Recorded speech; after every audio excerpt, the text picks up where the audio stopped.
We are live. Welcome back, everybody, to the Nobody Asked Show. Yes, another sports podcast none of you have asked for. As per usual on our review show, we're going to be getting back in to the college football slate, the NFL slate, and our gambling woes, our gambling wins. But first things first, Ev, it's a pleasure to see you. It'll be a bigger pleasure to see you in about 2 days' time. That's right. For some of our consistent listeners, you've heard us tease this to the new people. Thank you for being here. We are going live in College Station, Texas.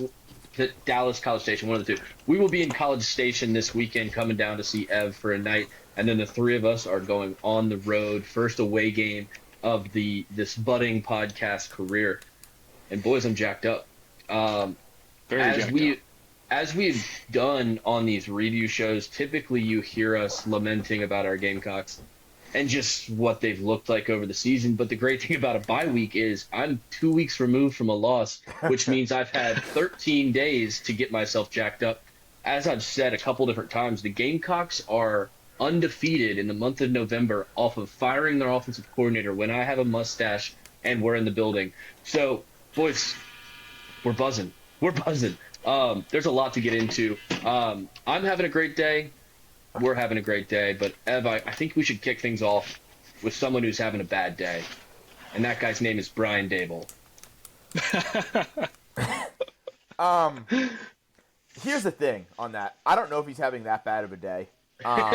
True. Listen, True. I know it sucks to be fired, but this has been coming. It's not like this was shocking news or anything like that.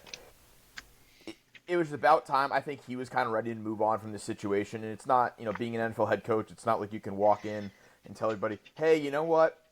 Not working out. I think I'm going to step down from this role. It just doesn't work like that. So I think this is probably just a mutual parting ways where it wasn't working for him. He's looking for a fresh start. Doesn't like what he has available to him. And the Giants needed a fresh start. So is he having that bad of a day? Yeah, listen, it sucks to be fired. Who knows what he's going to be doing. But I'm sure he has plenty of money saved away. So, is it that bad of a day for him? I don't know. Do NFL coaches get buyouts like college, like these No. absurd college ones? I didn't think so. Is there even does Dable have a buyout? Why No, is that just a college thing? This also could be crazy. I mean, I'm not that familiar with NFL head coaches' salaries. I think they're like less than college, if I'm not mistaken. I could be completely wrong. I feel on like that. they're like the same, as like a big time college. So Dable does not have a buyout. However, he is under contract for 2 more years, so the Giants are responsible for paying out So they the just pay out his contract. Okay. Yeah. But the Giants, or NFL teams are multi-million-dollar organizations solely focused on football, whereas universities and colleges are typically not. I guess they have school and other things going on. I did want to go ahead. I was mistaken. I just did a quick Google search. NFL coaches average out at $6 million. Of course, there's only 32 of them compared to the rest of the league, and the peak is Andy Reid at $20 million. So it is a little bit more lucrative just for those Sounds like listening and record.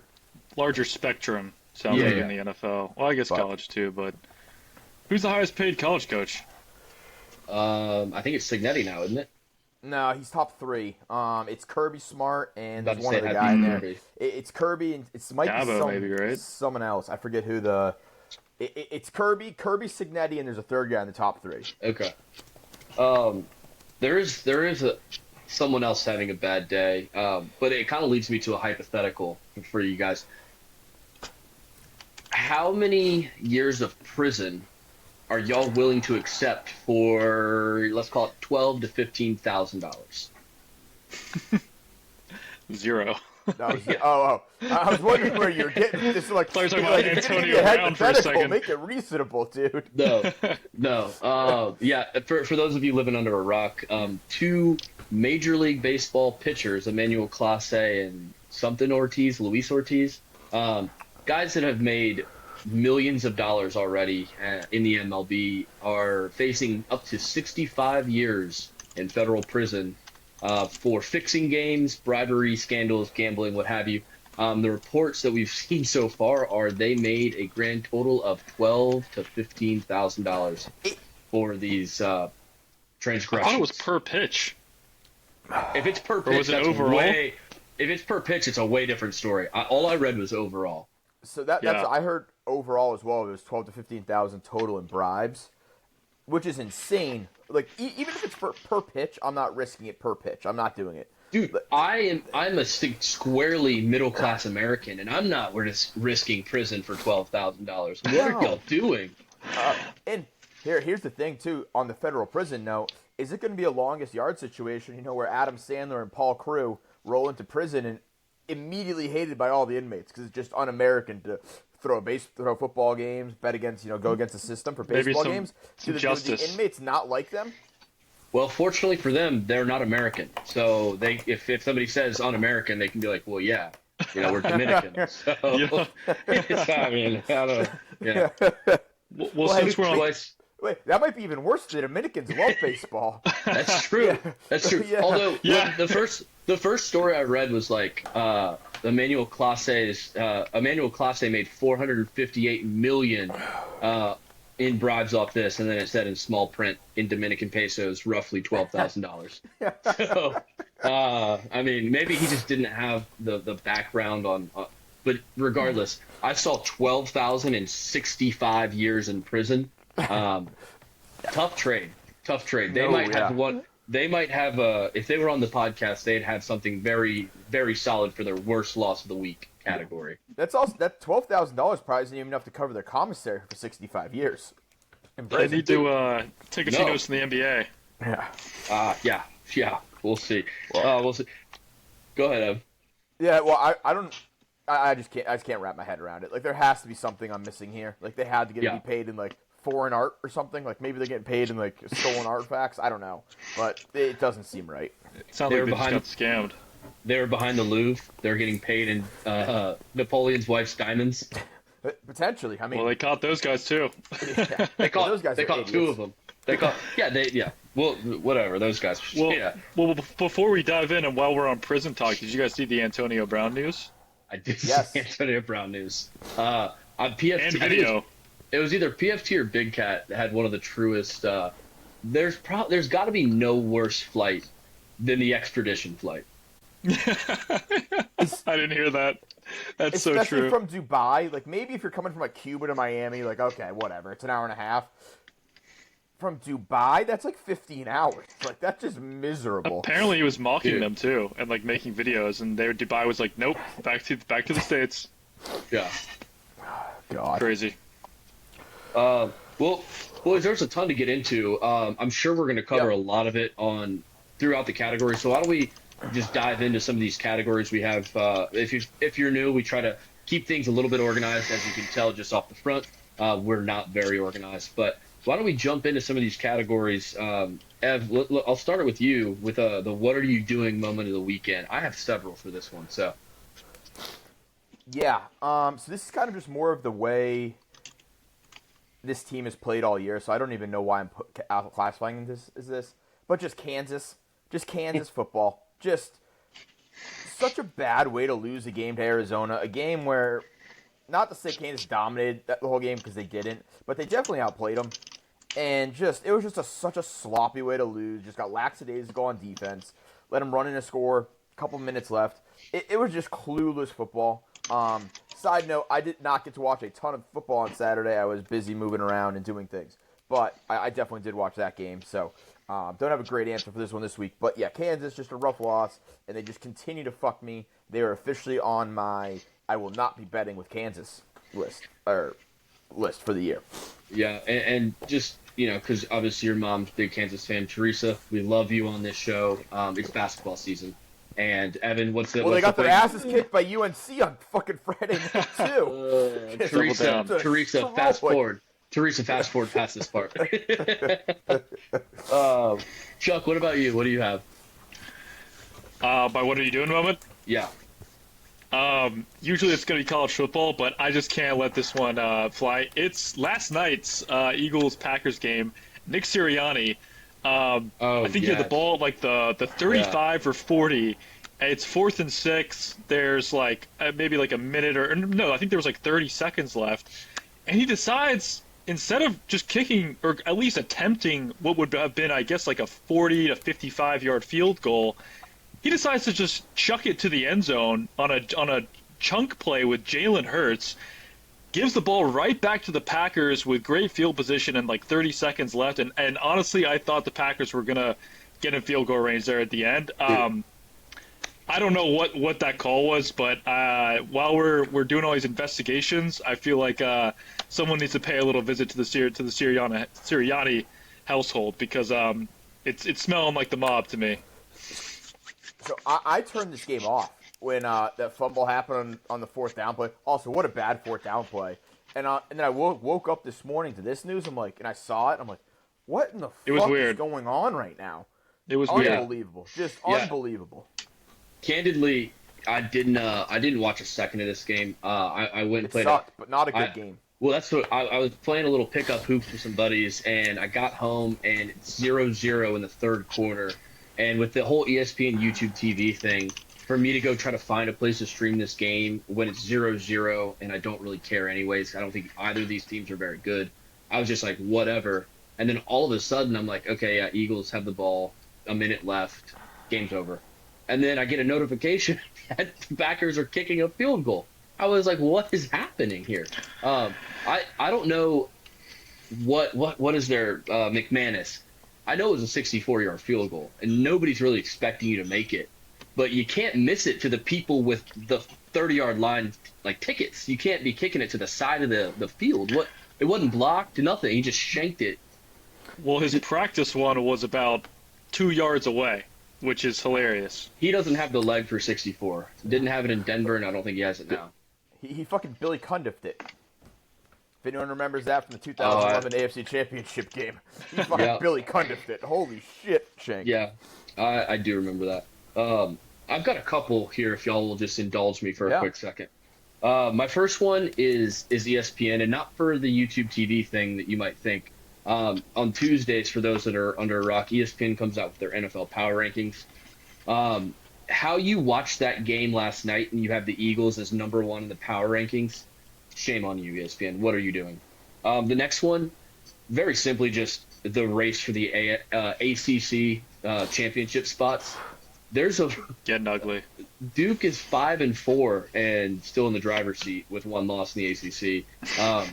Louisville completely blew it. I mean, just teams all around. UVA couldn't handle Wake Forest. The Iowa cornerback in the 4th down play against Oregon. I mean, perfect throw by Dante Moore, but you got to get your head around. It's the first thing they teach you. The ball drops right over his left shoulder. Get your head around. What are you doing? Do you have something? Okay, I got two. I got two last ones. Yeah. On the get your head around moment. Fucking Christian Watson last night on the play where it was in the first half. He became like a defender against like that's all out. The corner. It was Quinyon Mitchell is going to intercept it. Christian Watson just puts his hands up like this, like a jackass. It hits him in the back of the head. Like, he was running, looking at the ball, turns around to, like, try to cover the corner, and the ball just hits him in the back of the head. Like, he definitely thought it was overthrown. Could have caught the football. Like, I'm not saying it was an easy catch, but he had a better chance of getting it than the corner did, and he started playing defense. It was ridiculous. Yeah. Just unbelievable. All right, I got 3 more. I'll run through them real quick. The Pavia 4th down call, the pitch run to the outside, they got away with it. But Clark Lee, dude, we've talked so much about how good of a coach he is. Just the dumbest play call I've ever seen. This is worse. Washington, a ranked team, losing to Wisconsin when their punter was the leading passer in the game. Wisconsin had 48 yards passing in that game. Their punter accounted for 24 of those 48 yards. Just abysmal. And then finally, if I could only have had one, this would have been the one. Eastern Washington trying to beat Montana in a huge game, get the ball down to the 5-yard line or something like that, down 5, go to spike the ball, and the quarterback fumbles the spike. Like, he never gets the snap, still tries to spike it, never has control. Montana jumps on it, game over. I've never seen a fumbled spike in 31 years. Never seen it. how you not only just blow the upset bid, but you have the ball basically where you could fall forward for a touchdown and you go to spike it and you fumble it instead. Just I how? like the guys trying to intercept it now, diving I underneath the do like center, that. I do like that. grab it. You gotta take a step back now. You gotta take a step back. Yeah, you gotta watch. Yeah, I mean, just watch out for the fumbled spike. It's the new trend. All right, I've talked a lot. Best game, boys. What do you have? Well, What did y'all see? let's not skip our biggest riser here. Let's not make sure. I don't always get rid of have the biggest riser. I always have these out of order. All right, Ev, what's your biggest riser? Listen, I don't have a player. I got a team who solidified themselves as one of the best teams in the country this past weekend, and a defense that I have not been giving proper credit to, and that's the Texas Tech Raiders. Listen, I was all over them before this game. I'm going to get into my takeaway here in a minute, but then I'll talk about them more. This was never a football. This was never a football game. BYU looked like a second-class team. And I think Texas Tech really just said, hey, we are the best team in the Big 12. And that's just a fact. I don't really think there's an argument to be made right now. I thought this was going to be more of an offensive game. I thought Texas Tech was going to have to win a lot more games this year with high-scoring games, in the 50s, the 60s even. It's their defense that is really, really putting them to the next level, which, again, I don't know how good other Big 12 offenses are. We're not seeing a lot of cross-conference play, so how good is the defense really? I don't know, but stacking up against Big 12 offenses that tend to be pretty prolific, they've put on a really, really good showing this year, and I think they're starting to make a case that they could be a contender. Yeah, Texas Tech is such a fun team to watch, especially when their offense has Baron Morton, because the one loss they had, he was out. Their defense is incredible. Is it Joey Rodriguez or something Rodriguez? Yeah, or linebacker? Rodriguez. He's phenomenal. His wife or girlfriend or his significant other is a Black Hawk helicopter pilot in the Army, which is so Did sick. not know that. That's incredible. I learned that on game day. I saw that too. Yeah, I saw them say that. Awesome fact. I can't remember who it was. Somebody on Twitter was like, Manti Te'o and Joey Rodriguez numbers from Manti Te'o's Heisman finalist year to Joey Rodriguez, and then it goes both linebackers known for their famous girlfriends. Yeah, and Manti Te'o, if you guys have ever seen that Netflix documentary, changed my whole perspective of the situation. Just gotta throw that out there. I mean, that situation was just fucking ridiculous. Ridiculous, but man, was there more to it than I didn't realize. I mean, there was, but how stupid can you be? I'm not. I feel bad college for the kid guy, stupid. I really Yeah. do. But and I guess you have to pick on someone that's super religious and that stuff isn't important to you. But man, you pick the prime target. Yeah. Chuck, before you jump into yours, am I recording okay? I saw your text. I think you're coming through okay. Yeah, I can't Gave look me a at it weird 'cause alert. Okay. I'm recording off my phone, so I can't do anything. So I hope Yeah, I think you should be good now. Okay. Chuck, No tech issues. Hopefully this episode for the folks listening. yeah, I switched off my computer because it's always broken. So, Chuck, what was your biggest riser? Yeah, biggest riser was this week was a guy who's kind of already obviously in the headlines. Everyone knows him at this point. A crazy game that I'm sure we'll get to, but it's Fernando Mendoza. I haven't.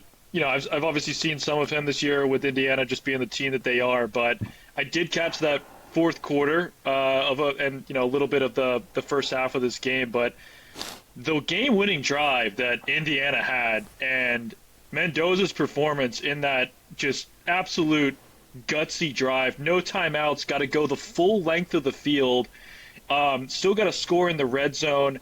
He looked awesome, and I think this now puts him as the Heisman favorite. I think he jumped Julian and maybe even Ty Simpson. He was number one in Tankathon last week, and I wasn't really sure about that, but man, he just looks awesome. I saw a lot of player comparisons, and I feel like no one can really nail him down. He's fast. He's got obviously a good arm, good release. but it just feels like he reads the game really well. So I just feel like he's getting better and better throughout the season. And yeah, some NFL team next year is gonna be very lucky. So he's gonna be my rising even further than he's already risen. Yeah, it looks like he's number 1, Sainz 2, Marcel Reed 3, Simpson 4, Yep. and Diego Pavia 5. That's not going to last long. Marcel Reed is about to take a plummet after this next weekend, so you don't have to worry about big him time. making a jump. Big time, big time. My biggest riser this week is a team. We talked a lot about G5 in this, like more so around who's going to get the bid for that conference. And the American Athletic Conference is so stacked from top like 1 to 6 that I think JMU was the biggest riser this week out of the what are they, the Sun Belt? Yeah, the Sun Belt now. Only because the American continues to cannibalize itself. We saw 2-loss Tulane beat Memphis this week. South Florida already has 2 losses. They beat UTSA, which I think's American. I could be mistaken there. Regardless, while these American Athletic Conference teams keep cannibalizing themselves, JMU is continuing to just play really good ball. They got a tricky spot last weekend at Marshall, and they came out, they handled business. It looked a little hairy for a second there, but they ended up winning fairly convincingly. If the American continues to cannibalize itself and the champion is, call it 2 or even 3 losses, and JMU's only loss is at Louisville on a Friday night, which apparently is the hardest place to play in college football, JMU, all they have to do is handle their own business, and they could very well find themselves 3 years removed from being an FCS team to being in the college football playoff. Just a fun team to watch, fun team to root for. I will say I've been to a couple games out in Harrisonburg. My sister went there. I'm hoping it's not the same as when my sister was there, because they habitually left the game midway through the third quarter. The entire stadium was usually empty. That's got to change if you want to be a real football team in D1. But all that said is they have a very, very real shot at making the college football playoff. So biggest riser this week, the Duke Dogs. So, but I got a statement here on this, and I Let's know hear it. you have a little bias. I think the way this year has been, just with Group of 5 teams, I love the idea of getting a Group of 5 team in. I really do. But I just don't think some years it's going to make sense. I think, and this year I think it's going to be one, especially if a team like JMU gets in. And listen, I have a hand up. I'm accountability here. 3 years removed. I've seen a little bit of JMU. I haven't watched them at length much this year. But I just can't say they're going to have any remote chance in the college football playoff. And I guess, hey, that's why you play the game. But if you're gonna have a Group of 5 team in, it really does need to be the best one. And I think just watching some of those other Group of 5 teams play, they're so much better in my view. I mean, hey, maybe JMU is really good. I'm making the assumption that I don't think they're that good. It's one of those American teams that actually has a chance to win a game. It's like the Boise State last year. It's like that's my issue right now. It's like if a team like Boise State gets in, James Madison gets in, it's tough to sell me on the Group of 5. Like I'm okay with the Group of 5 team getting in, but it really does have to be the best team, in my opinion. I feel like they have to be undefeated. I feel like it's got to be an undefeated team. Yeah, like that, or like if you lost to the number 2, Boise State last year lost to Oregon in a close game, in a really good game. It's that. Otherwise, I agree. Like, I just don't think they have a chance unless it's like an undefeated team or so. You lost to Indiana or exactly. No, that's kind of my issue with it. I hear you, but by that same logic, I think JMU beats Virginia.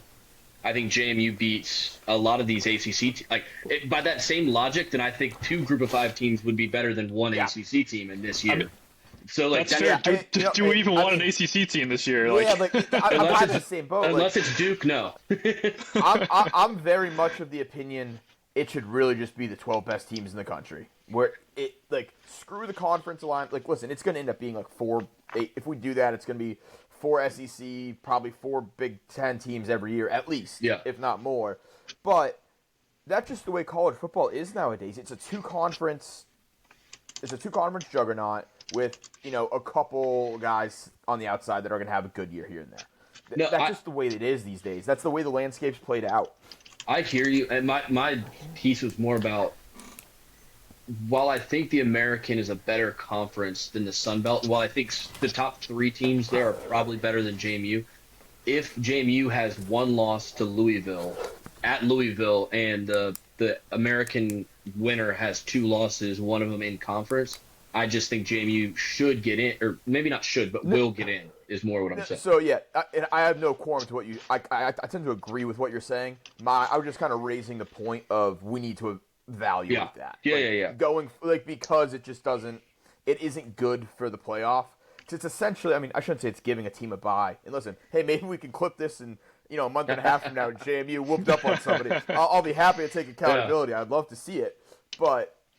It just, those things have to be looked at. I know we're just beginning with the college football playoff here, and it's not perfect yet, and I don't think it will be. I think it should have stayed 8 teams. It should have been the best 8 teams, and that just should have been.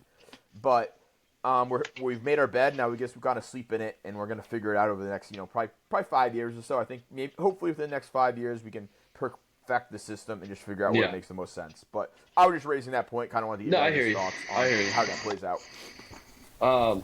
Ev, what's our next category? Because clearly I can't keep things in track. Game of the week. Yeah, best game. Well, I'll jump right into this because we touched on this game a little bit, but it's Indiana Penn State for 2 reasons. Obviously, the finish was incredible, but the other reason why I enjoyed this game so much is Indiana has just been dominating teams. If they're close at halftime, they typically get out in front of them pretty quick in the third quarter. This was one of the first Indiana games, the second Indiana game this year because I watched all of Oregon. But this is one of the first times I've gotten to watch Indiana front to back, really see the entire game. So 1, that was a treat. But then 2, what a finish that was. Holy shit, that was awesome. Penn State, for being an 0-6 Big Ten team, I know they had that stretch of 3 where they just looked like dog shit, but they fought. They came out to play. Indiana had just one of the best last drives of all time. And then Cignetti pregame with one of the funniest comments. A female reporter asked him before, hey, Coach, Indiana's never won at Penn State. And he goes, honey, this team's never played at Penn State. He gave her the honey. Oh, my God. He hit her with the honey. Like, oh, sweetie. It was, I will say she recovered well after that. She did. That was a good bit. We got to give props to the ref on the oh my last God. play there. Unbelievable job. Nailed the call. Yeah. And listen, I had a little bit of deja vu the next day with Stephon Diggs making a very similar catch. Not quite as impressive. But there's not as much on the line at the time either. But yeah, correct. What a similar catch, a very similar catch as well. But to nail that, what a job by the ref! Incredible performance. What a catch! What a catch to get both feet in. Catch of the year. I still don't really know which foot was in. The right foot. I think it was the back one is what I'm counting, but the left one. The left foot actually never got the first touched. one down. Yeah. Which I don't understand how that happens. He no, me neither. Which I want to give the ref all the credit, but at the same time, I'm 50-50 because I honestly think he might have thought that the front foot touched inbounds and was like, okay, touchdown, and didn't even realize at the time how insane that was of a catch that was, because he literally hovers in the air and somehow doesn't put that foot down. So if I'm the ref, I see that first down or that first foot half inch from the ground, and I'm going, that's in bounds, that's a touchdown, and that's what I think he calls in the moment. And then but slowed down, it was just a ridiculous catch. I think catch of the year given the moment. Oh, yeah. 100% catch of the year. I don't think there's a doubt because and even you got to give a little bit of credit to Fernando Mendoza. Listen, that's a tough ball to throw too. It kind of had to be there. They were bringing the house. They zero blitz the entire last 4 plays. He made the throw he had to make, and the receiver went up and made a play. I mean, it was just an incredible play all around. And I think this is a win where some people are like, oh, shit, Indiana played down. Yeah, they did play down. They did. They had their moments. But Penn State has a lot of talent. Let's not forget that. Yeah. And at the end of the day, Indiana, I think that's such a big win for that team because, hey, we got the tight game we needed. and you got away with the win. Even if you get away with the you lose there, it's not the end of the world. But to get the win there is really, really impressive and puts you on a good path going forward. Well, it could mean Yeah, the difference in like 4 seeds, because if they only have one loss to Ohio State versus 2 Right. losses, it's a huge difference.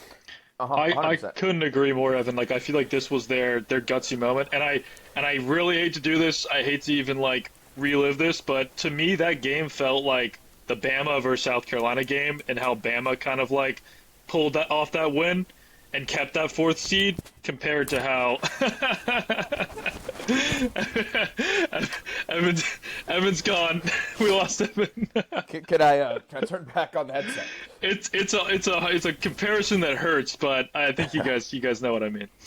Yeah, if you watch the call back, the second the ref sees the ball in his hands, his head drops immediately to his feet. Like the ref was ready for that moment, and to not only get it right, but to get it right to the sadness of 100,000 fans in their face. Like, I mean, also, could you imagine if he calls no touchdown and everyone's celebrating and they have to go back and be like, actually, Oh, it he would've been scored. better. Oh, he might have been shot. He might have been Yeah. shot on site. Yeah. Like you got to be careful. Like he would have needed a lot of security getting out of there. Oh yeah. But what a great game. Ballerina catch. I can dive into mine. Yeah, here. yeah. I mean, Get into it. It's a game I'm pissed off about the result. I was really hoping they were going to get one, and it's Auburn Vanderbilt. I mean, I just watched this game, and I just felt like Auburn was outplaying them a lot of the game. I mean, Vandy was good. It was definitely a back and forth game. Don't get me wrong, but I just felt like a lot of the game Auburn just kind of had Vandy. That's just the way I felt about the game. And then I saw that Diego Pavia just awful 4th down call. Boone, you mentioned. Yeah, terrible. And then Auburn gets the ball back in a good spot, and they got the first couple plays, and then they just couldn't piece together the rest of the drive. And then once overtime happened, I just kind of felt like it was over. I felt like that was a Vanderbilt. I felt Vandy was winning. But it was a great game. It was a great game, start to finish. Auburn kind of showed who they could have been this year. I really do feel like that Auburn is a lot better team than the product they put on the field this year. Same way I feel about South Carolina, just poor coaching situations. Yeah, Cam But- Coleman is just a delight to watch play football. He is so good. Also, I do have to make a comment. Jackson Arnold has just had a rough go of it, man. He just keeps getting benched wherever he goes, man. Well, He is not good at football. Well, this time, I mean, the guy who replaced him looked fine. He looked, I mean, Stud. Looked incredible. he looked like a guy who wouldn't be 1-6 in the SEC or whatever they are. No, not at all. Chuck, what was your best game? Yeah, I'll say this because I did have some coin on it, but LSU Alabama, just it was an entertaining game. I kind of thought Alabama was going to blow them out the water, but LSU was very much so in this game. You know, it could just be because I believe it was in Baton Rouge, but they were in this game. Their defense was playing well. I think they kind of just similar to South Carolina and a number of other teams, kind of exposed a few things about Bama. I feel like, you know, obviously they're 8-1. They're an incredible team. You know, Ty Simpson is awesome. He's got a great receiving core. That defense is going to play well, but they can get exposed. And I feel like whoever they play, when, you know, the chips fall and they get their playoff spots done, I'm going to be very curious, you know, how that first or second game unfolds, because I feel like a lot of these games they've kind of squeaked by, and Bama could easily be sitting at, you know, like a 6-3 or something like that right now, because LSU was definitely there. But hey, I also want to talk about Nussmeier for a second, because I think he got benched in the second half. Had a spat with you know the new interim coach. Body language was super off, and this was a guy just like, you know, Cade Kubrick, who started the season as a Heisman favorite, or you know, I think he was top 5 at least. Yeah, he was. And now they're talking about he might not even get drafted. So He shouldn't. He's terrible. but yeah, I mean, just what a fall off though. Like, you know, you've got this LSU hyped up team, your top 5 Heisman favorite, and now you're not even playing.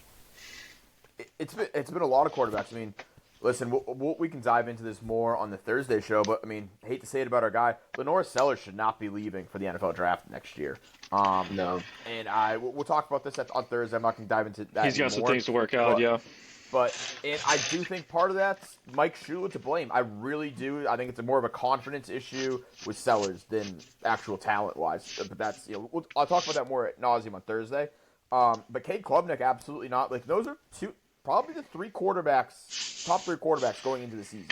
There might have been one other guy I kind of forget, but Arch and Drew Aller. Yeah, Drew Aller. It's just flipped. Yeah, it's all flipped. five of them are not. All five of them are not going to be drafted in the first round. Not a single one of them. No, God no. I mean, Arch is going to come back. I'm assuming. Arch will be back. Lenoris should come back, whether it's in Garnet and Black or not. We can get into in the offseason maybe, but I mean, Gunnar Stockton's stock is up. I think Cade is at least a fourth year.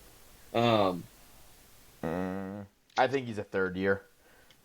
He's a third-year starter, that I know. But and Nuss is a third-year starter.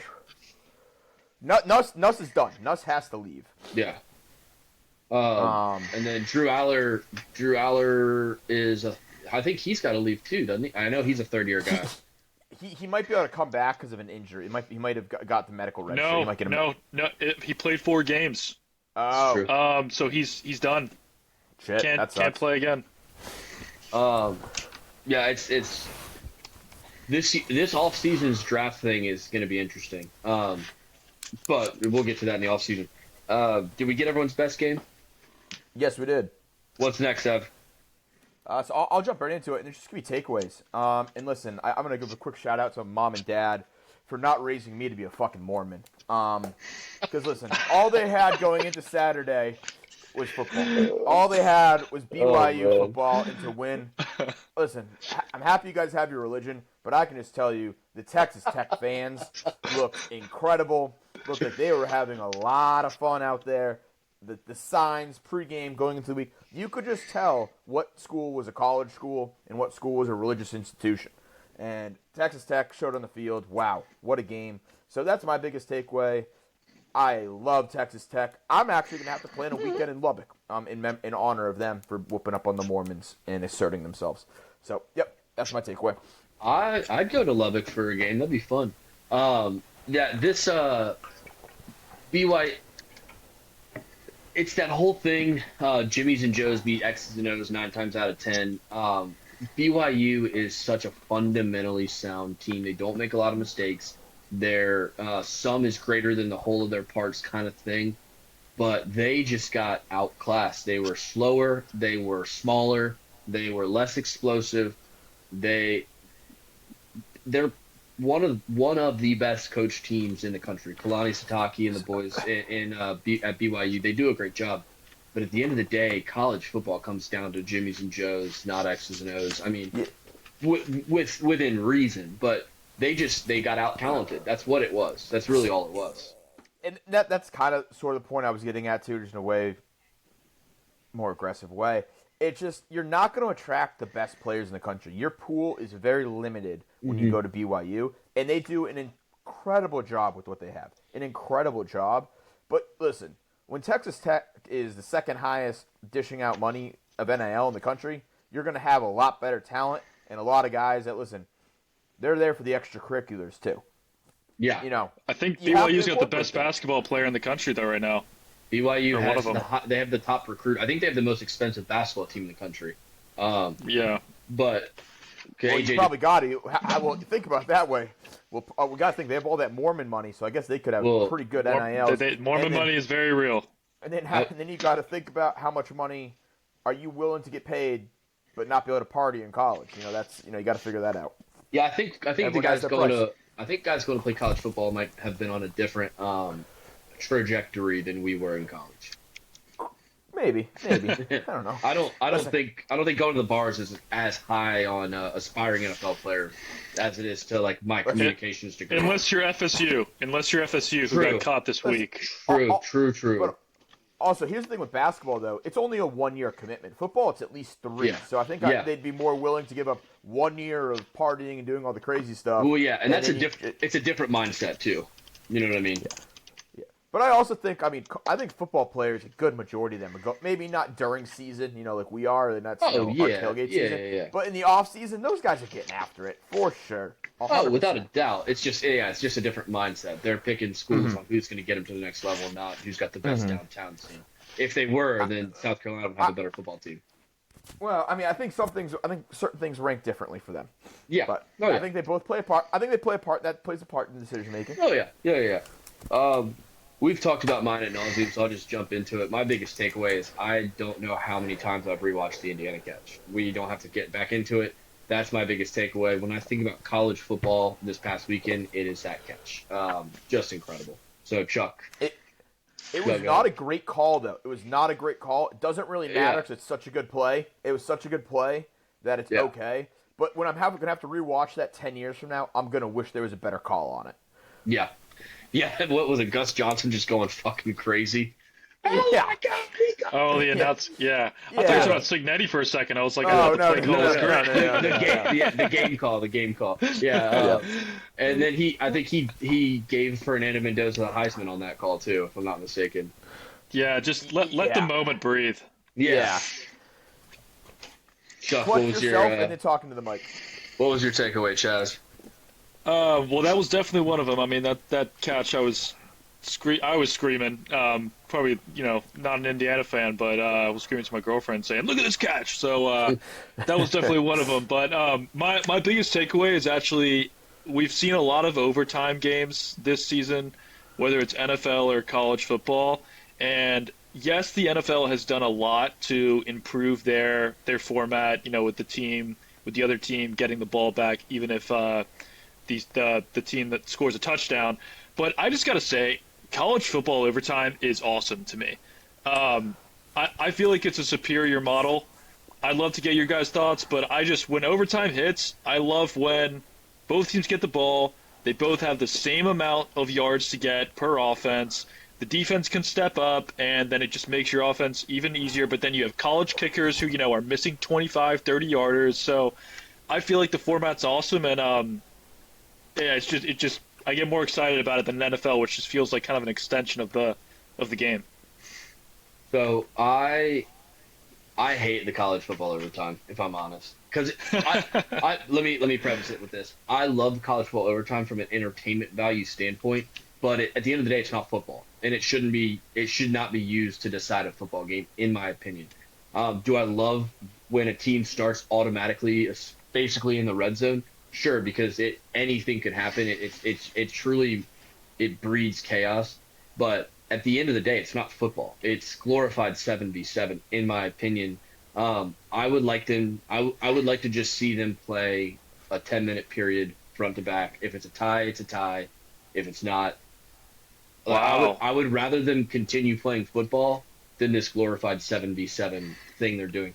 I would even be more on it if in college football you have to start at your 45. So you're not just automatically in field goal range. I think that is the piece that kills me the most. Don't start somebody where they can already kick a field goal. I hate that because if you go on offense first and you miss the field goal, the game's pretty much over. I would like to see them have to continue playing football to win the football game. That's just my thoughts. I'm going to have to clip, if it's a tie, it's a tie. I thought I was the only European on this podcast, but maybe not. Wow. Listen, Boone, I could not. You're done. You're done. I could not agree more. I could not agree less. That is one of the worst takes of all time. It's not the NFL. College football is meant to be pure and utter chaos. That's fine. That's fine. Then let them keep playing until 7v7. Let them keep playing that there's a winner. You don't have to have a tie. But don't do this 25-yard start. No, but that's why it's the best. That's why it's the best. Because it sets up chaos. It sets up complete and utter chaos. I'm actually mad they changed it. I liked it back when it was just every drive. No, none of this 2-point bullshit. I love that it was like 7 overtimes. Oh yeah, you could just be till there till 1 a.m. Yeah, It's incredible. Oh. I remember growing up as a little kid pretending I was Reggie Bush in the backyard playing college overtime to solve a backyard football game as the lights were going down. That was the best. College overtime is the absolute best. It's one of my favorite things about college football. Boone's take, it is pure chaos. It is not meant to be football. It's meant to be chaos. That's a take. College kickers shank it, and then you have to play to block the field goal is unbelievable. You love it because then you're just setting a you got kids kicking 10-man these blitz. field goals. It doesn't Yeah, matter. You're blitzing 3 straight downs because you know you have to push him back, so he has to kick a longer field goal. It's incredible. College overtime is hands down the best thing ever. I do agree if it goes to the playoffs, 12 playoffs, maybe we should reevaluate it at that point. But regular season, anything before a conference championship, it's the best thing in the world. I love it to death. Listen, I didn't say I don't like it. I just don't think it's football. And that shouldn't be used to decide a football game. It's entertaining. That's the whole reason it's there. But Listen, and I love you did mention something else. The whole 2-point off, that can go to hell. That is the worst. I don't like that. The 2-point off is dog shit. I think that's where I can understand your it's not football take, but Yeah. I feel like starting at the 25, having to score ball. a touchdown, that's the hardest part to me. Is being in the red zone. Well, then even I guess entertain this then. Just move them back 20 yards. Have them start at the 45. I hate when the other team just all they have to do is 3 running back dives for no yards, just not lose the ball and then kick it's the lamest end to a game to me. Can we shake on 35-yard line? Can we shake on 35? I'd be okay with 35. I can shake on 35. Because that way it's an impressive kick. Okay. It's an impressive kick. Yeah, I right, can shake on 35. You get a flag, you're out of field goal range. It's it's kind of. Yeah. So All right. I'm glad I asked. When we're named college football commissioner, that'll be our big stance. We move it back and we eliminate the automatic bids for bad conferences. We'll take our cut. Yeah, well, I'd last about 2.5 years before I took a bribe, so that's just here or there. However, Yeah, I would but take a bribe in a smart way that doesn't end up in jail. There's ways to take bribes without doing jail time, just so people are aware of that. Well, ask I'm a not sure congressman. exactly Yeah. how to do it, but I can figure it out. And at very least, when you see Commissioner Nathan Boone fired for taking bribes, when you see the number come out, you'll be astonished at how big it is. At very least, I promise you that. Otani, And listen, numbers. He'll also be in a country with no extradition by the time it's released to the public. Yeah. Interpol is now looking for Commissioner Nathan Boone. No. I'll be like Catch Me If You Can, but I won't be in France. I guarantee you that. No. I'll be on an island sipping margaritas and daiquiris for the rest of my life with watching ball. Yeah. Boys, the last thing I think on the college football list, unless I'm mistaken, is Gamecock talk. Obviously, we didn't have a game this week. I think we'll probably spend a lot of time on the Gamecocks on Thursday. Do y'all have anything you want to discuss here? Nope. The only Thursday. The only thing I have, Shula. the only thing I have here is the Gamecock women basketball are domination right now, and the men are. If Southern Miss Sky is blue. If Southern Miss is any indication on what the season is, what we're to expect is we could be in for another long season. Yeah, it'll be rough. But we'll get to basketball during basketball season. And I hope Mike Shula has an awful Thanksgiving. Continue after. I won't wish a bad Christmas on him because that's not he fair. has family. Yeah, He does That's have not family. fair. I won't do that to him. I will wish a Yeah. bad Thanksgiving. That you can get over. Bad Christmas would be too far. Let's shift gears here to the NFL.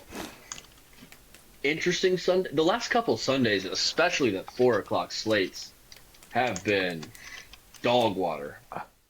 I thought the 1:00 slate this week was incredible. 1:00 slate was unbelievable, but I was trying to start with the negative so we could have a higher positive. I was just going to ignore those completely. Yeah, fair enough. Do we want to go in chronological? Does anybody want to start with their team? I'm happy to go because I had the Germany game, but does anybody want to start with their team? Charlie? Yeah, why don't we start with the low points this week, and then we'll give you guys your high ones. But yeah, I mean it's just classic Panthers, right? I kind of knew after we recorded last week that we were too high on them. I did and I stole this from part of my take, but I think we were 3-13 as a favored team since 2021 or something like that, and those 3 wins were to like just journeyman quarterbacks who had no reason playing in the NFL. But yeah, I mean the coach and the players said they had a bad week of practice, and then that carried over to the game. I mean, I think anytime you have a performance like that, it's obvious that you didn't practice well. So I don't really see that as like accountability. It's just like a back to earth moment because the Saints are obviously a division rival. It also is painful because the Bucks lost to the Patriots, which I'm sure we'll hear from Evan about. But you win that game, you're a game back in the division. So it's double pain. And then as for the offense, Tyler Shuck, I got to give it to him. He played very well. Yeah. I'll talk about him later in best performances, but the Panthers offense is just absolutely dysfunctional, and it's painful when like Dave Canales is supposed to be an offensive guy and he's come in and just like last year it just felt like Bryce was letting it fly. Everyone saw that second half of the season and it just felt like they were just playing, just screw it, have some fun, like let's just go out there and like no chains, right? And now he's just taking like dump offs. It's basically like hand it to Rico and get 2 or 15 yards, or just a Bryce Young like 5-yard flat. There's no deep threat. And when you look at how he played at Bama, he had guys like I think Jameson Wright. He had guys going deep, and that's where he really like excelled. And when there's no deep threat, everyone's just looking for that, that like I said, that 5-yard throw. There's really Tet, and he's clearly injured, was definitely not running like the same that he usually does. And when he's injured, these guys like Xavier Legette, I'm sorry, I know he's a Gamecock, he just hasn't really panned out.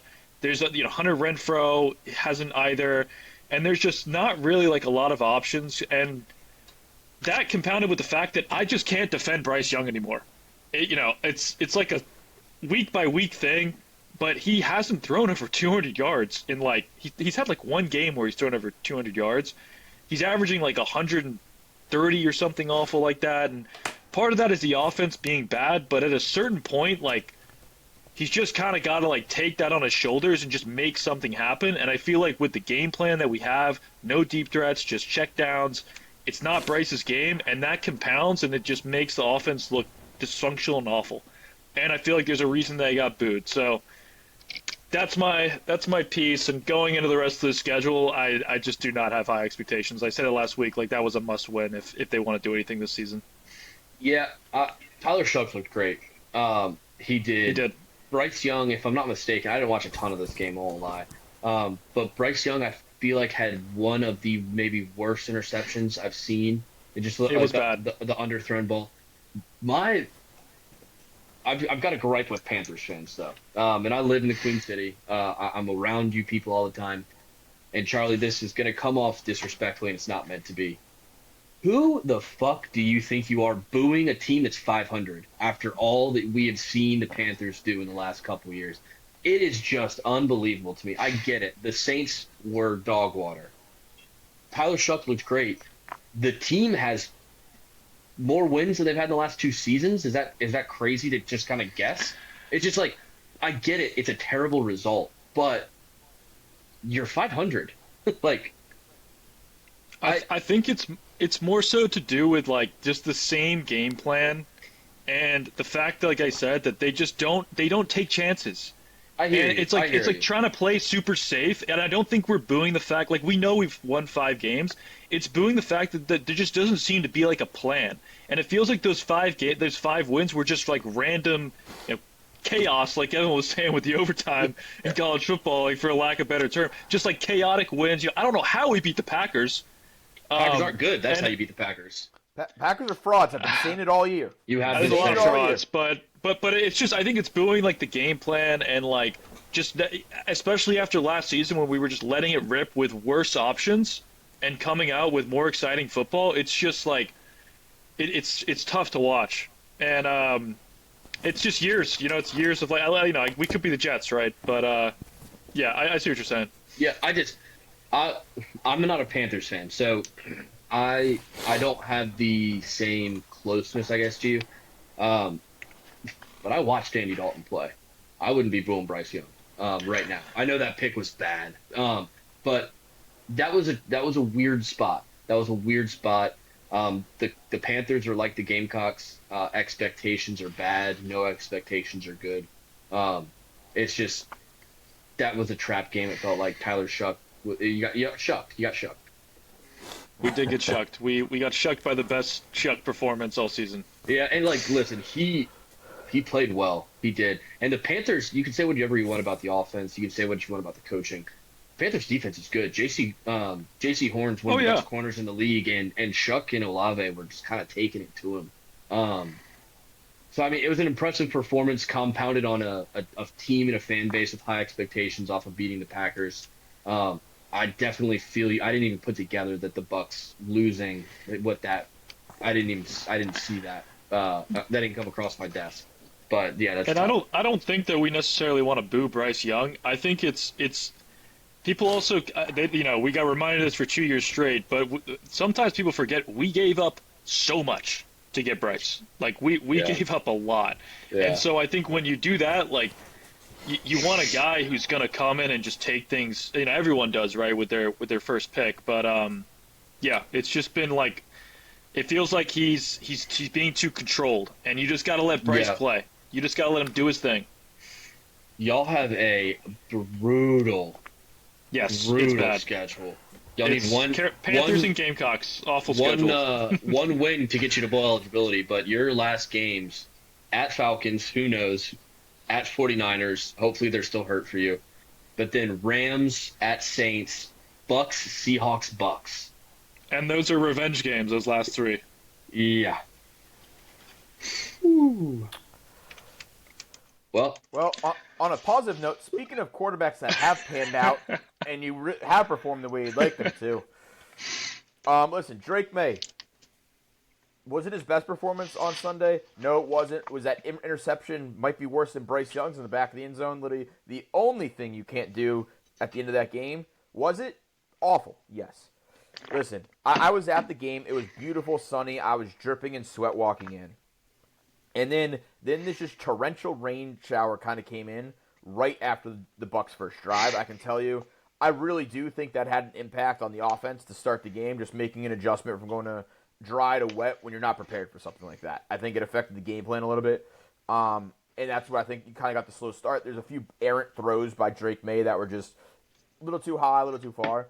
But my biggest takeaway from the Patriots game this weekend is the defense is really, really starting to become listen, they're going to allow some yards. Baker Mayfield had some open throws, but they got stops when we needed them to. Crucial situations just kept coming up. The Patriots are going to continue to move the ball. Kyle Williams with a huge breakaway touchdown. We just continue to have a really, really explosive offense. I would love to see us pick up a little bit more of some middle game, some 10 to 15 yard plays throughout the game more. That's one thing I'd like to see a little bit more of. But we tend to get either behind the sticks a lot, like a 3rd and 10, and we have to bail ourselves out in that situation. But Drake May has really, really started to manage games well. He looks good. And watching him live, just from some of the situations, is he stands in the pocket, takes plays, and I think it's progressing really well. And listen, you can say all you want about the Patriots having a weak schedule. We do. But in the two big games we've had this year, they've really come to play across the board. And I think this team's legit. I do. I do think the AFC is kind of weak this year compared to the NFC. So, do I think they have a chance to make it a playoff run? I absolutely do. However, with some of the talent I'm seeing on the NFC side, I just don't know if they're capable of winning a Super Bowl. But I definitely think they're a contender to make it. They're doing everything right. And Travion Henderson, fuck Ramondre Stevenson. Travion Henderson is the guy. Stop putting other people in. He's the guy. That's my biggest takeaway from the game. But I'd love to get your guys' thoughts on the game. Yeah, go ahead, Chuck. Go ahead. I was just going to say, yeah. I mean, I think we all knew Henderson was going to be, awesome in this league. There was one clip I saw, and it was on, I think it was pretty much the end of the game, where he just absolutely broke one. And he was so fast that he had time to look to the sideline Yes, and get a that thumbs was up awesome. from the coach to be like, should I score? Just like game awareness to do that, and also to get yourself even in that position with the speed. He looked incredible. I also saw that the Patriots are the only team, or only, I guess, run defense to not allow a running back to get over 50 yards in a game, which, I mean, strength of schedule hasn't really been that impressive, but still, to allow that is, I think the defense is like, the first half of the season was all like, Drake made this, Drake made that, like Diggs, oh my gosh, it's great, but the defense has been the real surprise to me from the Patriots.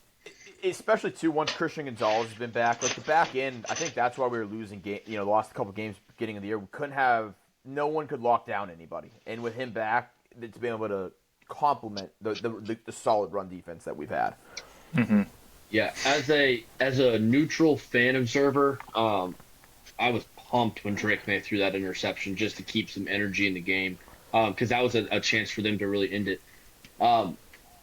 It was just the stars, the young stars to me. The Travion obviously did what he did. Emeka Egbuka does what he does. Just fun to watch. Baker, I mean, we were talking about it in the group chat when May threw that pick. I was like, well, I might as well touch the Bucks live money line, because Baker Mayfield, this is kind of what he does.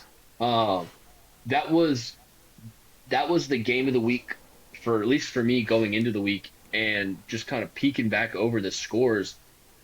I think that was probably the game I enjoyed watching the most as well. I mean, there were some other good games that were good there too, but from two teams that I think are at least conference championship contenders at the very least, this game lived up to everything. Just a fun watch. So, I agree with everything said. It was a great game. Like, it was a little stressful being a fan, but also at the same time, and maybe it's just because I feel good about this team, I really felt like the Patriots outplayed the Bucks for 90% of that football game. Don't get me wrong, it was a good game. It was a good game, but I felt like the Patriots were in control. And I just want to touch on one last thing on it, and then we can move on. But, and it would have been my most impressive performance apart from one team that just has to be it. But I'll get to that in a minute. The fourth down series at the end of the half. Oh, wow. I was like right above it, so I was kind of sitting in the upper level, like watching that. I didn't realize that we took the first playoff, so I didn't realize that till I was looking at Twitter at halftime. We were just like, oh, Drake May just got stuffed, yada yada yada. Like, I didn't know that was happening. And that fourth down play call, I'm gonna sit here right now and say I didn't like it, but maybe I fucking love it. I mean, what a catch by Stephon Diggs, a literally perfectly thrown ball by Drake May.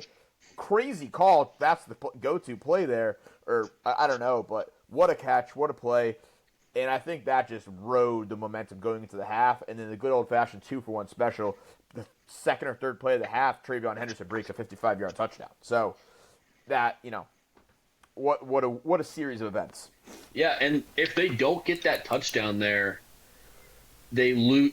Hypothetically, obviously a lot changes. If they opt for a field goal there, they could have won 24-23 still. If they go for that touchdown, they don't score, you might be losing 21-20. Like, so there's just the ramifications that play had. Did y'all see Cardi B's tweet after he scored that? Yeah, I did. Yeah. Oh my God, what a tweet! Spread legs. Well, yeah, what a tweet! When my man scores a touchdown, given what's going on, with his history of relationships this year. Yeah, he's a stand-up man now. Apparently, he ripped into Travion Henderson at halftime as well. Apparently, ripped into him in halftime. For what? Said, hey, you need to be playing better. You need to do better. Comes out in the second half, runs for over 100 yards in the second half. So, yeah, and two tugs was huge for me in some weeks where I had some guys on fantasy guys. So huge Travion Henderson fantasy week. Travion was big for the Bulls. I guess the last thing I'd say about the Patriots, they're very close to being what I like statistically. I feel like the best team in the NFL right now, and I guess the only thing is you said the AFC is not very good, Evan, but I mean we got the Colts, Chiefs, Broncos, Ravens are still in there who are coming back.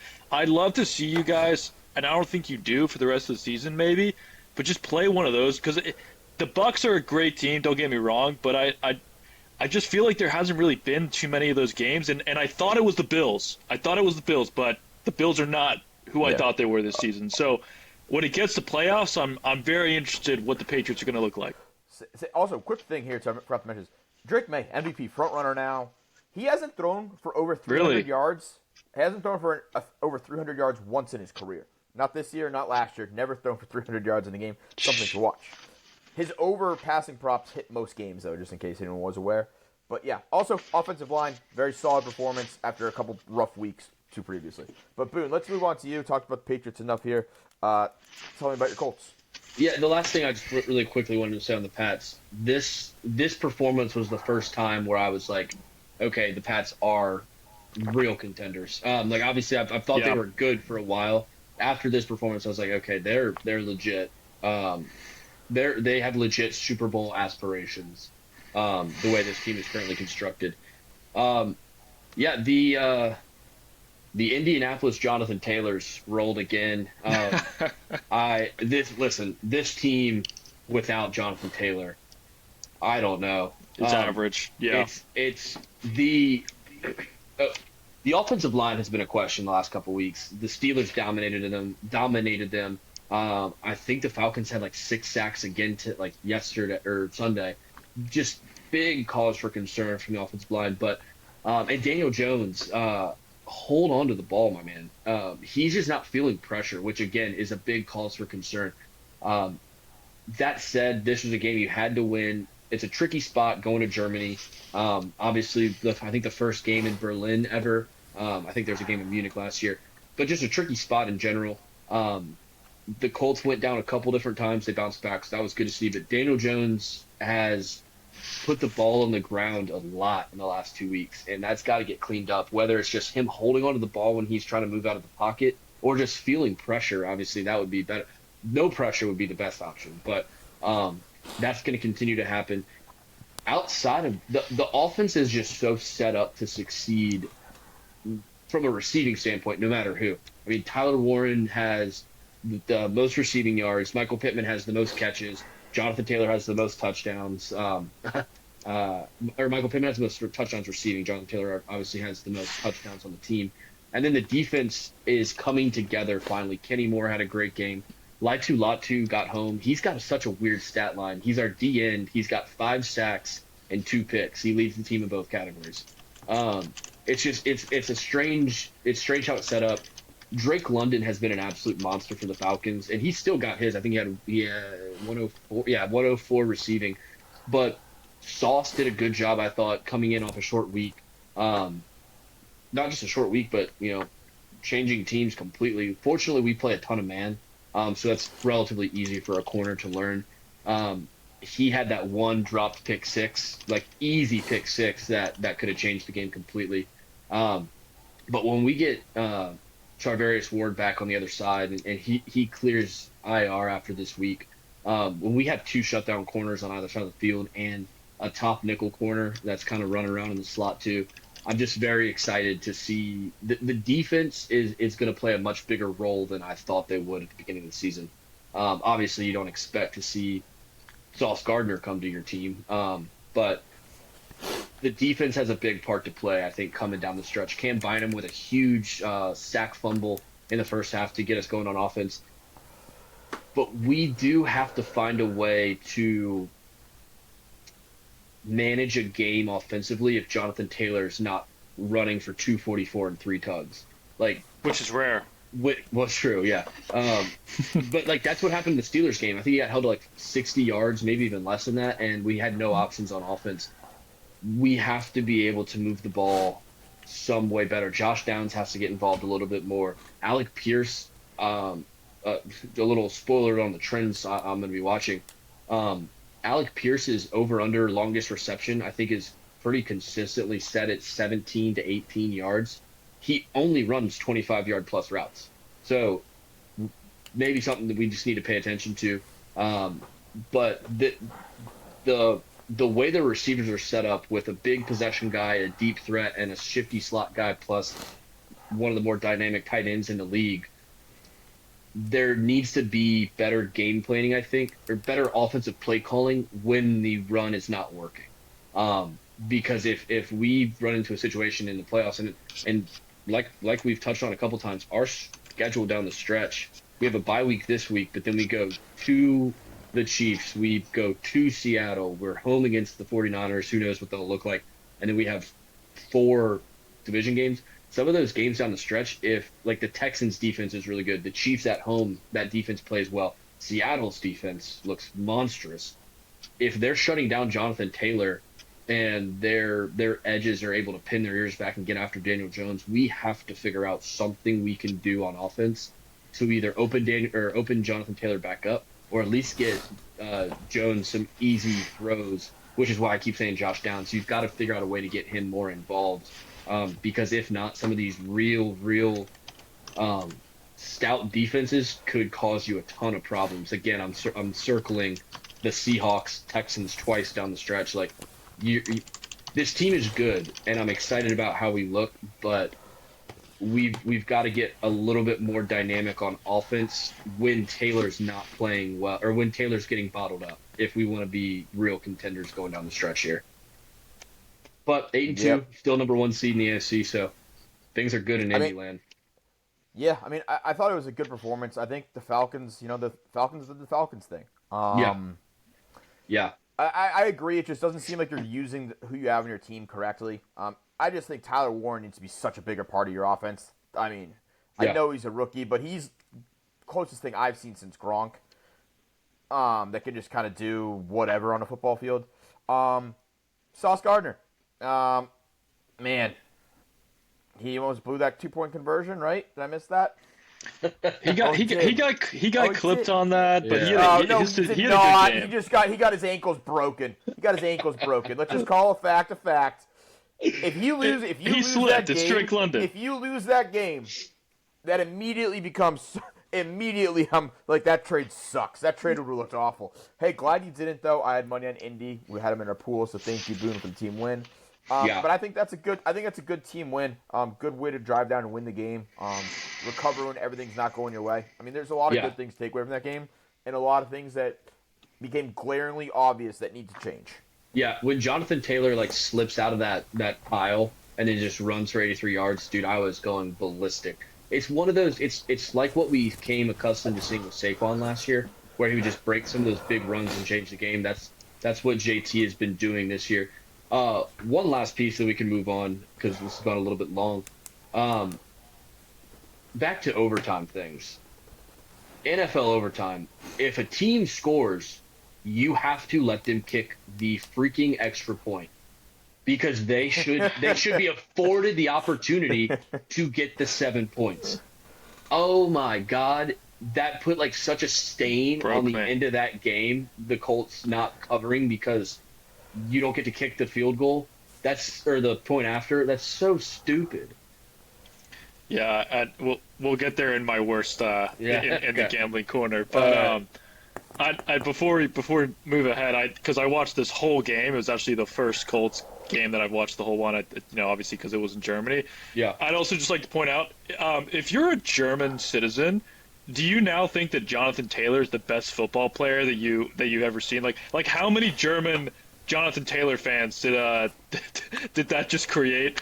But I also feel like, Evan, you said it best. Like Tyler Warren is insane, and he's sitting there at plus 400 offensive rookie of the year. I think Agbuka and Jackson Dart are ahead of him right now, but Warren looks like a Kelsey Gronk hybrid. He had that catch on 4th down that I feel like most tight ends are dropping because the Falcons player was right there. The one in overtime. Yeah, I think it was an overtime. No, it was end of the game. End of the game. Yeah.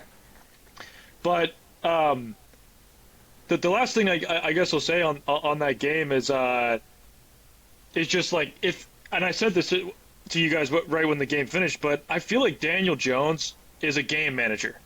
He's not the guy who's going to go win you the game, because you have guys like Sauce, like Tyler Warren, like obviously Jonathan Taylor, who are, incredible players, and you need to get the ball in their hands. But every time Daniel Jones tries to do too much, it feels like that's where the fumbles or just weird situations are coming, and he forces things. It's when he has pressure. When he has pressure, he just reverts to a pumpkin. But I definitely agree on the offensive line. It was collapsing a lot for him. I tell you what, when he gets out of the pocket and he gets downfield, he is fast. Yeah. You know, he can get you a good first down, but I feel like just get the ball out quickly, dump it off to Jonathan Taylor.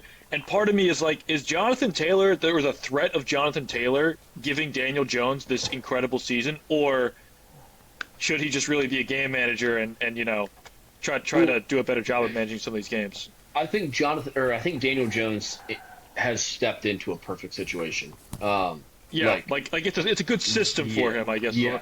I don't know if like he's just gotten this like crazy talent out of nowhere. You know, I feel like you just put him in a good situation, and they need to kind of let that ride instead of trying to have him do all this crazy stuff. Yeah. And also, final thing, Jonathan Taylor should be alone in third in the MVP odds. Patrick Mahomes should not be tied with him. But that's my piece. He's definitely Offensive Player of the Year. Yeah, but I have a plus 1400 MVP thing, so the Offensive Player of the Year does nothing for me. He's a running back. Dumb bet. He's a running back. He's putting up Adrian Peterson numbers, and he's still not even favored. Last time somebody was on pace with these numbers was LT when he broke the record. Okay, So, then that was even crazier. That was the last running back MVP, I think. Yeah. Let's move on. Best team. Who do you think the best team in the NFL is? Listen, I'd be ad nauseum if I didn't take the Patriots again after their performance this weekend. However, my most impressive performance is the Seattle Seahawks, and they're making a very, very, very hard thing to say no that they're not the best team in the NFL. I very much want to put them as my number one team, but I won't, and I'm going to keep the Titans as my worst team. Yeah. Chuck, what say you? It's still the Rams. They've lost to the Eagles, and then they had that weird overtime loss to the Niners on like a punch to the face fumble. Stafford to me is playing the best ball in the NFL. I think he broke the record this past game for the only quarterback to throw for.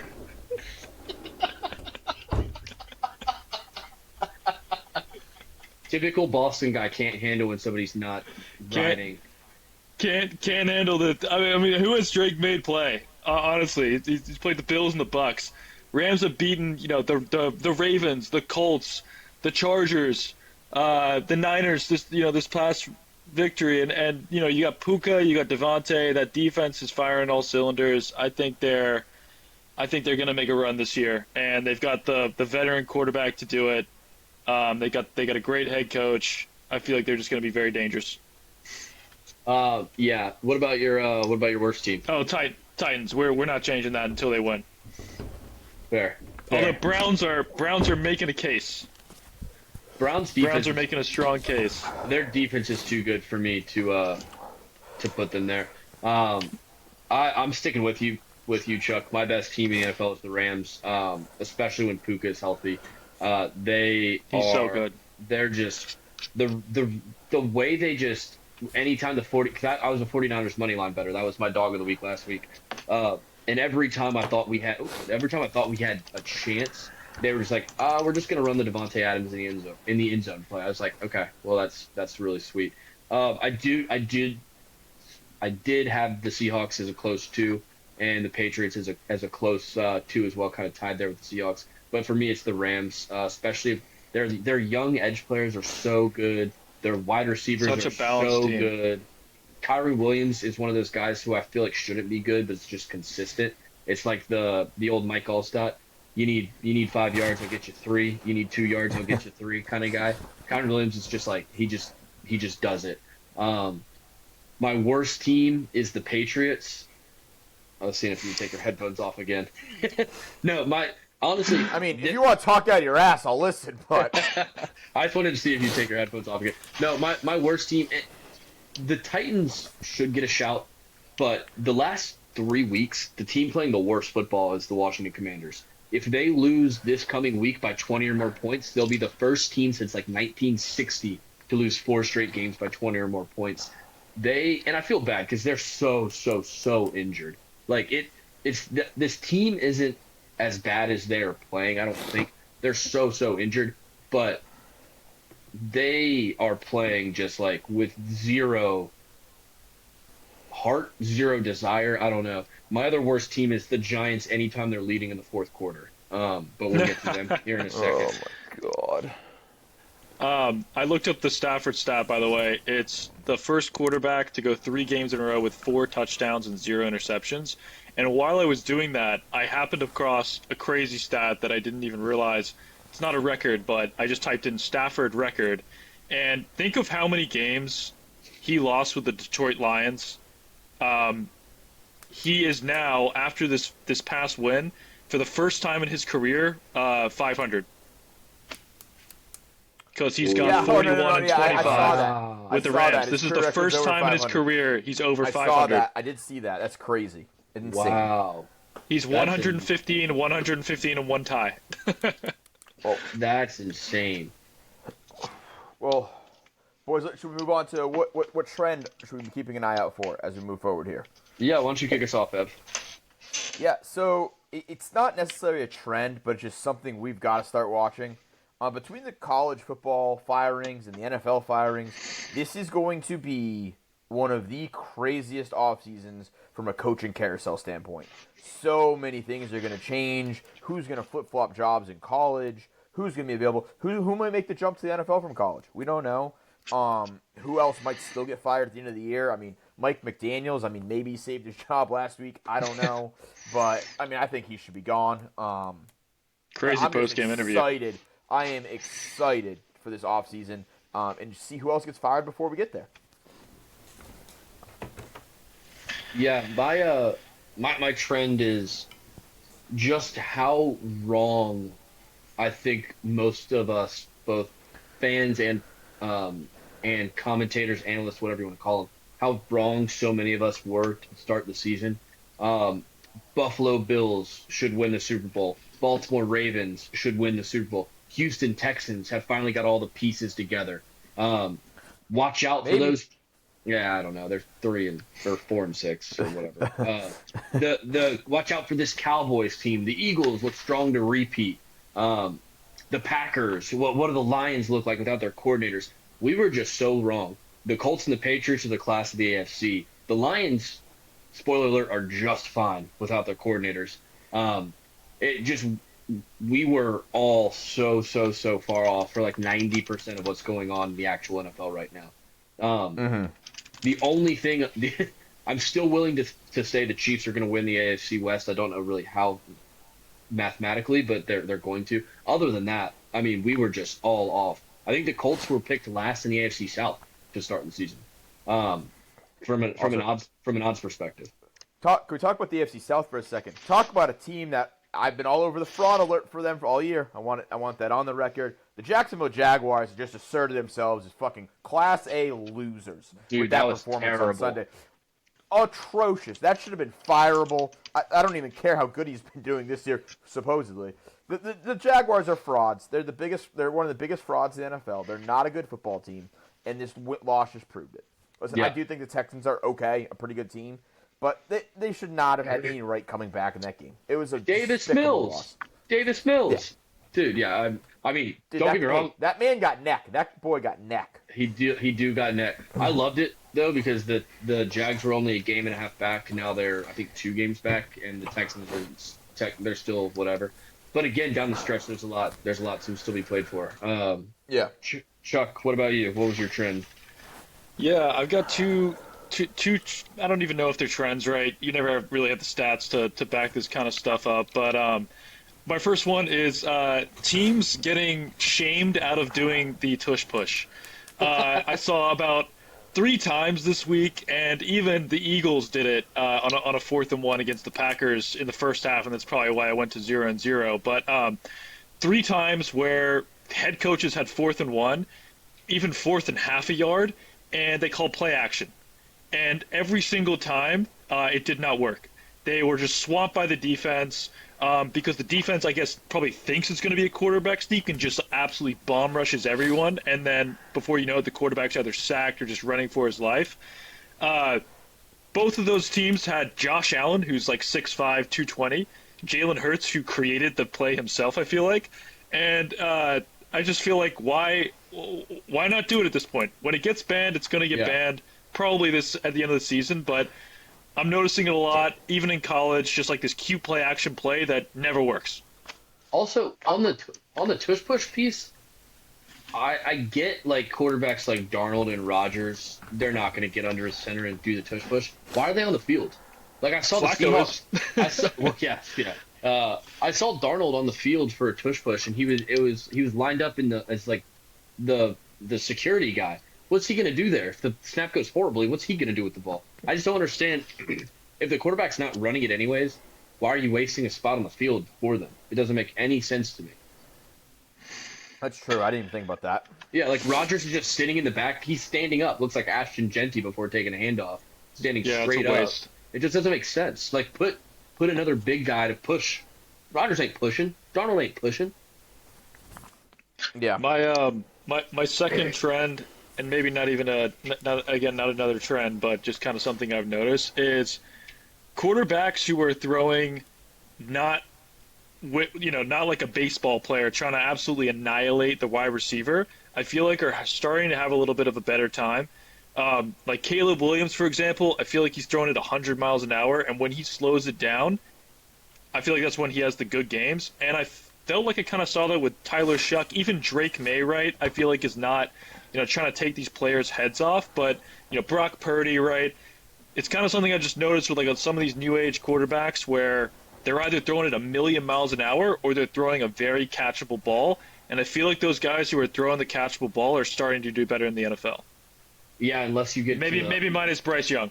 unless you get to the full other side of that spectrum. Did you watch? I mean, some of those balls Michael Penix was throwing, it looked like he had a medicine ball in his hand. He was throwing them so high and slow, like he was just. Michael Penix is just not having a good time right now. I hate to say it, but he might just not be very good. No, I don't think he's very good either. I never thought he was good. The whole world didn't think he was good. There was a eighth. time, Yeah. but he's also got the same receivers and Kyle Pitts, He's also like Drake he's also London. like 26. Yeah, Yeah, he's older than he's- Evan.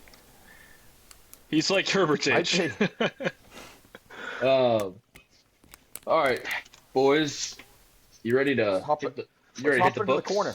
Let's hit the books. No, I'm not. Can you just read? Can you read our records before we do the actual corn this week? I just You want want- to get this part over with. All right. I'd like just get that part over with. Yeah, I can do that. We came into the week with Charlie and Evan tied at 9 points and your boy tied at 12. The gap has widened just slightly.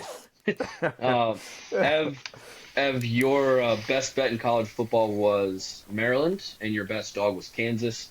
No points there. Heartbreaker, Kansas. Yeah, that's tough. You did have the Chargers as your best bet in NFL. Good hit. But the Giants as your best dog. It should have been. It should have been a 3-point week. Should have been a 3-point week, and I got fucked. It should have. But hey, coulda, woulda, shoulda. Only Yeah. thing close is horseshoes. And hand grenades. Yeah. Chuck, you also came to the week with 9. Memphis -4. Did not cash. Iowa State money line is your best dog though. Did cash. I want the juice on that too. They were 8.5 Yeah, you underdogs. did, yeah, that was a good one. The Colts -6.5. That was a heartbreaker for you. And Vikings money line. If not for that fumble kick return, that could have really had a chance. That was a 10-12 Yeah. game before that. I So thought you, it did. you guys are both coming in at 10 points on the season so far. 9 let me down. Yeah, no, it's JJ. He's got to earn 9 back. Maryland, I too had Maryland as my best bet. That lost. I should have gone with my backup is Georgia, but I got caught up in the Rutgers trend. That whatever. I did have Wake Forest money line. That was quite the finish. What an awesome game. Lions -8.5. We'll get to them further in the best bet segment, but that hit. And the 49ers money line never really had a chance. So y'all both got on 1 point. I got 2 points. It's 10-10-14 at the moment. A lot of season left. But at the moment I have a good lead. Best bets, or y'all want to start with the good or the bad? Start with the good. Why not? I feel like All that's the chronological. You want to kick us off then, Chuck? Yeah, sure. Your best I bet? had two which I liked. Weren't a lot of great bets this week, or there were a lot of parlay busters, but best bet I think was Eagles money line. saw a ton of money on the Packers before the game, and they just pulled it out last night. I was some of the money on the Packers. Yeah, feel like they were the smart play, but yeah, just a weird game that the Eagles pulled out there. Second best bet was one I made kind of right before the game. Honestly, looking back, this was just so obvious. But Georgia, 9.5. They for a second there it was kind of like, oh, this might be one of those close SEC games, and they just ran away with it and absolutely destroyed the Cowbell. Cowbell. Fuck Brandon Walker. Yeah. Fuck Starkville. I'll jump in there because one of my contenders for this was Georgia -9. That just felt like Mississippi State had played so many close games and lost so many close games, but covered that it just felt like they were due. Ran out of juice. Brandon Walker being back in the building obviously did help because there was chaos or there was sadness that was impending. My best bet, I'm just going to kind of call the Lions because thanks to Evan putting the 12.5 in my brain, I took the Lions for 5 units at the 8.5. I took them for 3 units at the 12. I took them for 2 units at 16.5, and I took them for another unit at 19.5. I looked at the book on Sunday and was anxious about how much money I had out on the Lions. I shouldn't have been. It was just never really in doubt. The 19.5 was in doubt at one point, but I laddered them like you would ladder a receiver prop, and really shout out to you, Ev, for putting that in my brain. I would never have thought to do that. But yeah, the Lions just. I mean, it was never a game. They're all Dan Campbell with the glasses on, taking over plays. Yeah, calling plays now. Yeah, I loved that.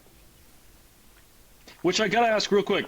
If you're head coach and you are now taking over essentially what the offensive coordinator does, can I ask what is then the point of the offensive coordinator? They still have to run the practices and put together the film and all that stuff. Really, like there's still like day-to-day stuff. It's just not as much game day stuff. Like you got to know personnels, you got to practice formations because Campbell's got to be running around for all the different stuff in practice. So you're assistant offensive coordinator.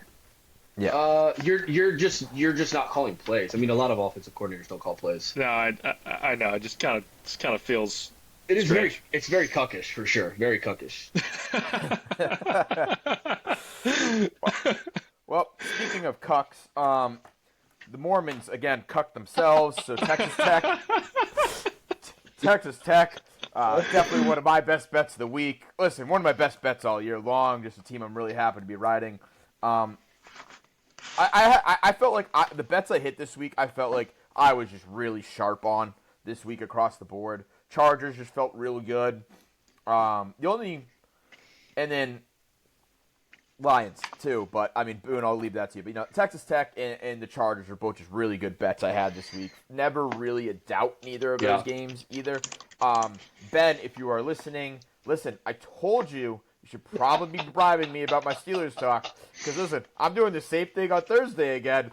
Right back at it. Just so you're aware. I'm fully aware of bribing. Just wanted to let you know that.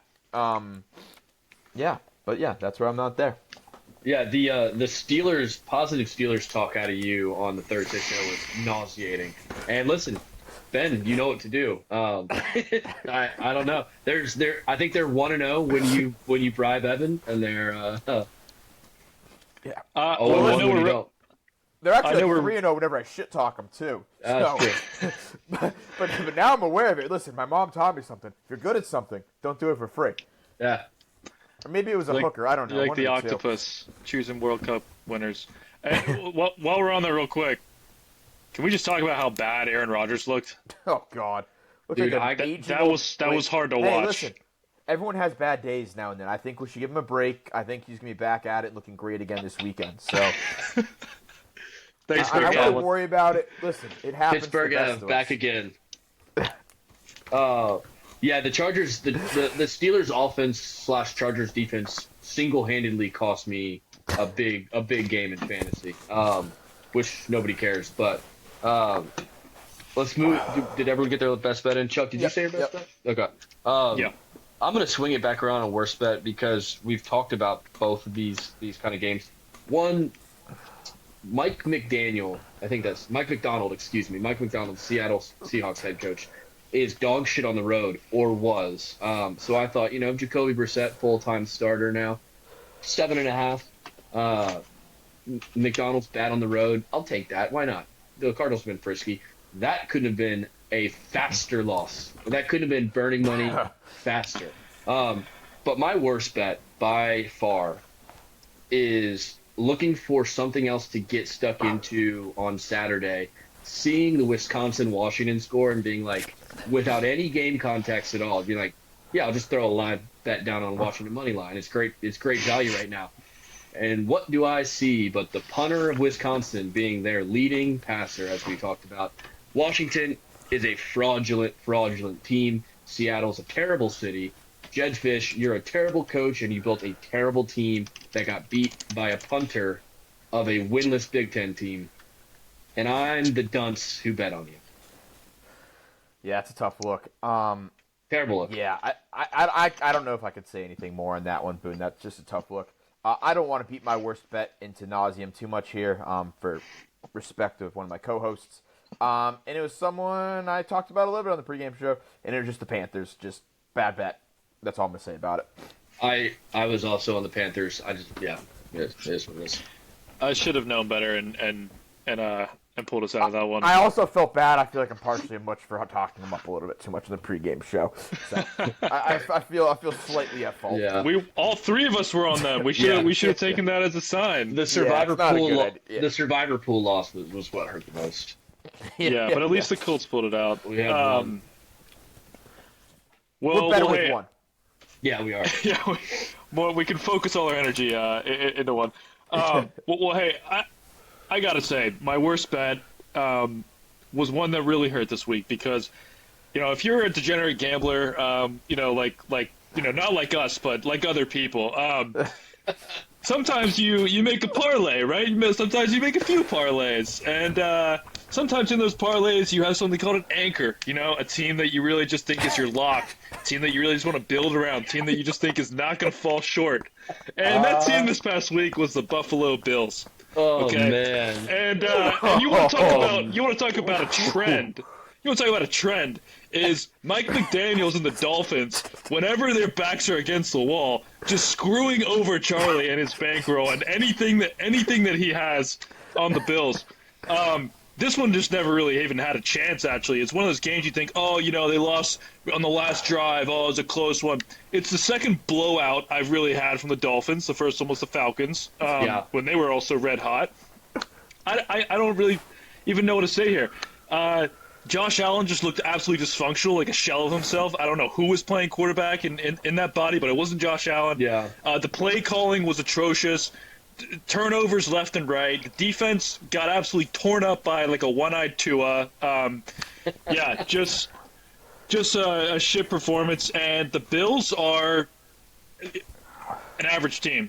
I don't see them doing. There's just much better teams in the NFL, and barring like a complete turnaround, I just. With the core they have, they've got a few injuries. Kincaid's not really running well. I just don't see the Bills going far this season after some of the losses they've had. Yeah, they're not a serious organization right now. No. You can't lose to the Dolphins respectfully to Palmer Swing. You just can't do it. The Bills over Pats was kind of fun for those fans for a little bit, but it seems like. Yeah. Equilibrium has come back. Has been restored. Listen, Big Brother's back in town. God, I hate that. Who wants to kick off worst loss, Ev? I think we might have a similar one. Yeah, listen, it's the Giants. I mean, are you fucking shitting me? Yeah. Fuck you, Brian Ball. Fucking, I hope you have Thanksgiving by yourself. God damn it. Just an awful loss. Yeah. I mean, I looked at that score and I'm like, oh, fuck yeah, I got one. Because I knew I lost both my college football games. I'm like, damn it, I'm going to get back on the board. Nope. Then I looked at my phone. Nope, just got fucked. The second I saw Russ in the game, I was like, oh, this could be in bad shape. Yeah. And listen, Kansas was another worst loss I had. Just two real bad losses. Both of my underdogs got just fucked in their losses. Just fucked. Just dysfunctional losses. We Jackson Dart looked good though. Yeah, I did. Yeah, well, We there might be something we should do going forward. If you nail both your dogs, since we are taking money line dogs, not spread dogs, then maybe that Get could an be an extra extra point? point. Yeah, yeah. Okay. I think I that like could be that. something going forward. Uh, What? Go ahead. and let's add that in. And what do you guys think about if you get all 4 bets, you get +2 because you get both the underdogs and then 1 for just getting all 4. Yeah, but if you get both in a college slate or both, that does, you don't get an extra 1 for getting 2, right? Correct. Yeah, No, yeah, you yeah. have to get all 4 to get 2 bonus points. But Yeah. and to get 1 bonus point, both dogs. Both dogs. Yeah, I like that. I like that. New thing going forward. Chuck, Okay. what was your worst loss? Yeah, without a doubt, the one I put in the parlay, Colts 6.5. Yeah. Like you said it best, Boone. Just let him kick the fucking extra point. Yeah. Just let's stop with that. You know, people want to see it, right? Everyone loves a good extra point, even if it's completely pointless. Put it back in there. We need it. So, just brutal. I will say. And I'll get to this. I'll just go ahead. Sweatiest bet was Colts money line because obviously the game went to overtime, and I did have Yeah. Colts in all of my parlays before the Bills shit the bed. So that was nice to see. But the Colts did everything that they could to lose this game. They were they did. a far superior team than the Falcons, but someone in Germany hexed them because they were trying to lose this game with all Yeah. of their effort, and they were just too good of a team to lose. Yeah, missed kicks, going for it when you didn't need to go for it. Yeah, Steichen hit, somebody hit the Buffalo Wild Wings button on Steichen a couple times there. Jonathan Taylor just said, "Hey guys, actually, we need a win here," I'm and tired. just took I'm over. tired of playing Grandpa. Well, that's too damn bad. Oh man. Ev, what was your sweatiest win? Sorry. I'm just gonna keep it there. It's the Colts. Yeah. And it became sweatier after the fact as well with the Yeah. Panthers losing. So just one of those games where I got a post-game sweat in. But yeah, I'll just keep it simple there. I know we've been going for a while here today. Yeah. And I will beat mine into oblivion because we've talked about it. Vandy. But I don't know how they covered that game, but thank you, Vandy. That's all. I had 2 quick things before we close out the show, boys. Sam, I got one more too. Okay, It'll be quick. Why don't you go first, Chuck? Game we didn't talk about that I had written in my notes that I kind of forgot. How about Florida getting absolutely annihilated Oh, yeah. by Kentucky? And Evan, I think you said it on our preview show last week. Wanted to see a great game from DJ Lagway. Let me just read you this: 11 for 19. 83 yards, 1 touchdown, and 3 interceptions. And one I don't think prompt- he's very good. And 1 prompt benching. Yeah, not really the game you want to see out of that Yeah. guy. But I will what a say strange one. I was on Kentucky. I think plus 4.5 I in was this game. too. 30 straight years, I believe, and I might be adding or subtracting a couple. 30 straight years, Florida beat Kentucky, and they have now lost like 4 of 5. Florida is down bad, man, and I can say that as another person down bad, but it's not looking good over in Gatortown. No. Since you brought up college football, Chuck, one of the last 2 things I had, we did just get our most recent bracket. If y'all would like me to read the matchups before we get out of here. Yeah. Yeah. Let's do it. All right, I'll go from the teams playing before the bye teams. We got South Florida number 12 playing Georgia number 5. We got Notre Dame number 9 playing Oregon number 8. I'm hammering Notre Dame in that situation. I love Notre Dame. Another hammer spot. We've got number 11 Miami playing number 6 Texas Tech. That's a Magneto play. Texas Tech. And then we've got number 10 Texas playing number 7 Ole Miss. The top four that'd be fun. in reverse order: Alabama 4, A&M 3, Indiana 2, Ohio State 1. No surprise in top 4 for me. If I had to pick it today, I'm taking Georgia, I'm taking Notre Dame, I'm taking Texas Tech, and I'm taking probably Ole Miss over Texas. I'm not sure. I think I go Texas there, but that's the only difference I have with you. It's probably the closest one out of those, I feel like. Yeah. And then the final thing, boys, I have, just because I know we're not recording until Friday, we do have one survivor pool pick to make.